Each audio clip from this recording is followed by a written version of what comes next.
everybody, it's Randy with Carchaeology, and guess what? I've got another dune buggy. Let's check this thing out.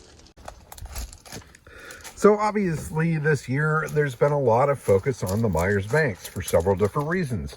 One, of course, the passing of the patriarch of the whole dune buggy world, Bruce Meyers. Now, he created an icon here with these Meyers Manx buggies, and in his later years he definitely got the thanks and the recognition for his creation, and that's an awesome thing.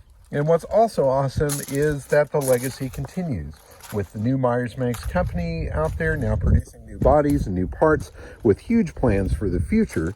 The desirability of these original Meyers cars has been going through the roof. And I've been riding that wave. Obviously, we've had a couple of amazing ones come through the lab here that have sold for world record prices. And it's been a huge blessing for me personally to be involved with these cars and make a couple bucks in the process, as well as meet some of the most amazing people out there. Dune buggy folks are fun-loving humans. If you are driving a dune buggy, you know how to have a good time. Now, this particular buggy just came into the lab this week for a bit of revitalization, and we'll see where we can take it. So the story behind this buggy is that it came from the East Coast. This is what is called a pre-tag Manx. So this was a BF Meyers product before they started tagging the bodies. So this would have been March of '68 or prior as far as when this body was produced. It has been certified. I do have the certificate from the Manx group. In fact, it was one of the earliest cars that was certified, or very early in the registry.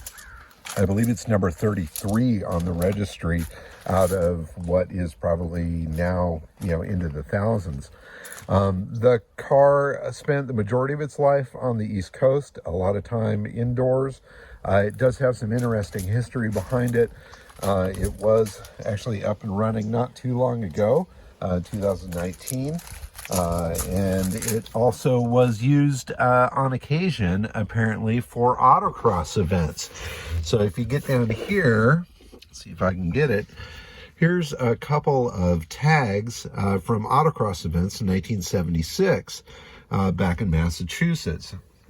Here's also a sticker here, Speed Shack. That's a shop in Massachusetts as well. Now it's had a variety of different modifications and stuff done to it over the years. Some of it is not period correct. And so I'm going to spend some time trying to get this car back to more of its original design, get rid of some of the modernization pieces that have been done on it, and spend a bit of time cleaning up this original body. Now, these fiberglass bodies were not painted. They were finished with a gel coat that was a part of the molding process of the fiberglass. And finding one of these that is still original gel coat is what you want to focus on if you're really looking for a good collector's piece. Now, they did a ton of different colors of these, obviously, and perhaps the most popular ones during the day were the ones that were done in the metal flake. That's a very, classic dune buggy kind of a thing. But they did some solid colors as well. The green car that we sold at auction earlier this year for close to $100,000, that was a solid green, very rare to see in that particular color. This particular car is a solid blue, which is also super rare. And I'm going to go after this finish here and see if I can get it back. I hit it with a little bit of polish here. You can see that color coming back. There are a bunch of holes and miscellaneous things on the body here that I'm going to have to attend to. It's not perfect, but I'm going to make it the best that it possibly can be. The engine in this is running. I'm going to probably get rid of the janky muffler shop exhaust that's on here, put something a little more traditional, get rid of this funky backup light, put the proper license plate light on it. Just spend some time cleaning it up, polishing it up, and making it the best that it could be. So follow along here. I'll hit a little part of the fender here. We'll see what sort of life we can get back to this with real light color sand and a little bit of polish, and watch this car transform from this dusty dune buggy into a glorious survivor, or at least that's the plan. So I'm hitting this with a 1500 grit sandpaper, and you can see that there's a lot of fogging and stuff here on the finish, but with some light passes with this 1500 grit, you can see that color coming right back. Here, I'll hit a spot right here where it's kind of visible, and you can see how you can get on through to that original color. Now, the gel coat is pretty hard. You don't need to be super careful in it. It's not as thin as paint can be. However, you don't want to go too crazy. You don't want to get down below it, because once you've broken through that gel coat finish, well, you're screwed.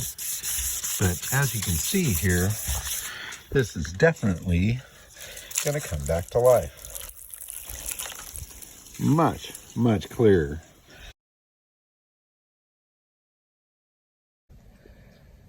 So here you can see a little bit of a before, an area that I haven't touched. Here's the area that I've gone over with the 1500 grit color sand, and then here's a spot where I've started to hit it with a little bit of rubbing compound. You can definitely see that color and that shine coming out. Definitely a long way to go still, but every little step brings it better and better and closer to that original finish. So one final little peek here of before and after of hitting this Meyers Manx with a little color sand, a little polish, and a little glaze. I think it's really going to come to life. Thanks for watching, everybody. Lots more updates on this and many other revivals and preservation projects with these wonderful old cars. Thanks for watching, everybody. Bye-bye.